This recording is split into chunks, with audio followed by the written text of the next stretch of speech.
അപ്പോൾ നമ്മൾ ഇനി പോകുന്നത് അട്ടമലയിലേക്കാണ്. സുർജിത്ത് അയ്യപ്പത്ത് വിവരങ്ങളുമായി അട്ടമലയിൽ നിന്ന് തത്സമയം. സുർജിത്ത്, അട്ടമലയിൽ നിന്ന് ഇപ്പോൾ നൽകാനുള്ള വിവരങ്ങൾ എന്തൊക്കെയാണ്? അവിടെ ഏത് തരത്തിലേക്ക്, ആരുടെയൊക്കെ നേതൃത്വത്തിലുള്ള പരിശോധന?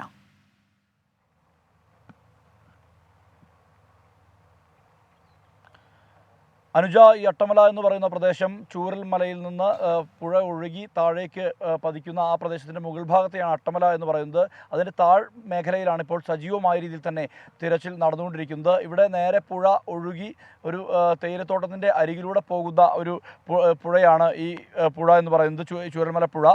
ഇതിനുശേഷം അത് അവിടേക്ക് ഒരു കൈത്തോട് വന്നു ചേരുന്നുണ്ട്. ആ കൈത്തോട് പൂർണ്ണമായും ആ കൈത്തോട് ഒരു പുഴയായി മാറിയിരിക്കുന്നു എന്നുള്ളതാണ്. കാരണം ജലം ഇടിച്ച് കയറി അവിടെ പൂർണ്ണമായും ആ മേഖലയെ തകർത്തിരിക്കുന്നു എന്നുള്ളത് തന്നെയാണ്. ഏറ്റവും അധികം മൃതദേഹങ്ങൾ ഈ മേഖലയിൽ തെരച്ചിൽ കിട്ടുന്നത് ആ പ്രദേശത്തു നിന്നാണ്. കഴിഞ്ഞ ദിവസം സൈന്യം 21 മൃതദേഹങ്ങൾ അവിടെ നിന്ന് കണ്ടെടുത്തു. ഇന്ന് 3 മൃതദേഹങ്ങൾ കണ്ടെടുത്തു. ശരീരഭാഗങ്ങൾ ഇവിടെ നിന്നും കണ്ടെടുക്കുന്നുണ്ട്. കാരണം ഒരുപക്ഷെ മുകളിലൊക്കെ ഉണ്ടായിരുന്ന ആളുകൾ ഒലിച്ച് ഇവിടേക്ക് ഇറങ്ങി വന്ന് ആ വെള്ളപ്പയത്തിൽ, അതായത് ആ കല്ലും പാറയും എല്ലാം കൂടി വന്ന് ഇരച്ച് കയറി തള്ളി അങ്ങോട്ട് കയറിയിരിക്കുകയാണ്. ആ മേഖലയിലാണ് ഇപ്പോൾ സജീവമായ രീതിയിലുള്ള തിരച്ചിൽ പുരോഗമിച്ചുകൊണ്ടിരിക്കുന്നത്. നമുക്ക് ദൃശ്യങ്ങൾ ഒന്നൊന്നായി കാണാം. ഈ മേഖല എത്രമാത്രം ഒറ്റപ്പെട്ടിരുന്നു, എത്രമാത്രം തകർന്നിരിക്കുന്നു എന്നുള്ളത് ഈ ദൃശ്യങ്ങളിൽ തന്നെ നമുക്ക് കാണാൻ കഴിയുന്നുണ്ട്. വലിയ കൂറ്റൻ മരങ്ങൾ പല ഭാഗത്തും പതിച്ച കാഴ്ച കാണാം. ഇവിടെ മണ്ണുമാന്തി യന്ത്രം ഉപയോഗിച്ച് തെരച്ചിൽ നടത്തുന്നുണ്ട്. അതോടൊപ്പം തന്നെ ഈ കമ്പിയും വടിയും മറ്റും കുത്തിക്കൊണ്ട് ഫയർഫോഴ്സിൻ്റെ നേതൃത്വത്തിൽ പരിശോധന നടത്തുന്നുണ്ട്. മൃതദേഹത്തിന് ഉണ്ടോ എന്നുള്ള തരത്തിലുള്ള അന്വേഷണമാണ് ഇപ്പോൾ നടത്തിക്കൊണ്ടിരിക്കുന്നത്. ഇവിടെ വ്യാപകമായ രീതിയിൽ തന്നെ കൂടുതൽ മണ്ണുമാന്തി യന്ത്രങ്ങൾ എത്തിച്ചുള്ള ഒരു പരിശോധനയാണ്. നേരെ ചാലിയാറിലേക്ക് പോകുന്ന പുഴയാണിത്.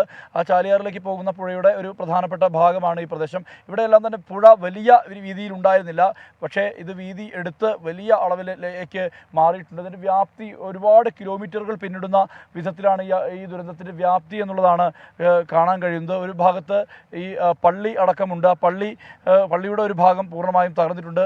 ഒരു പാടിയുണ്ട്. ഒരു പാടി നമുക്ക് ഈ ദൃശ്യത്തിൽ കാണിക്കാൻ കഴിയും. ആ പാടിയുടെ പുറം ഭാഗത്ത് ആളുകൾ, ഇവിടെയെല്ലാം തന്നെ ആളുകളെ മാറ്റിപ്പാർപ്പിച്ചിരുന്നു.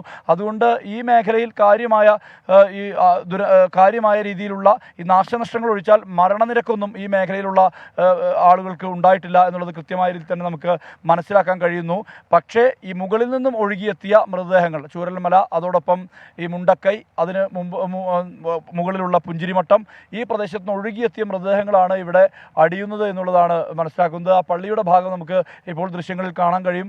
പള്ളിയുടെ ഒരു ഭാഗം തകർന്ന നിലയിലാണ്. അതിൻ്റെ താഴ്ഭാഗത്ത് തൊട്ടടുത്തെല്ലാം തന്നെ ഈ തേയില കമ്പനികളുടെ പാടികളും അതോടൊപ്പം അതിൻ്റെ ഓഫീസായി പ്രവർത്തിക്കുന്ന സ്ഥലവും ഒക്കെയാണ്. അവിടേക്കെല്ലാം തന്നെ ഈ പ്രളയ ജലം ഇരച്ച് കയറി തകർന്നു തരിപ്പണമായ ഒരു അവസ്ഥയാണ് ഈ അട്ടമല ഭാഗത്തും കാണാൻ കഴിയുന്നത്. ഇവിടെ ഏറ്റവും വലിയ പ്രത്യേകത എന്ന് പറയുന്നത് ഒരു കൈത്തോട്, അതൊരു വെള്ളം അടിച്ചു കയറി, അത് ഈ പുഴയിലേക്ക് ചേരുന്ന ഒരു കൈത്തോടാണ്.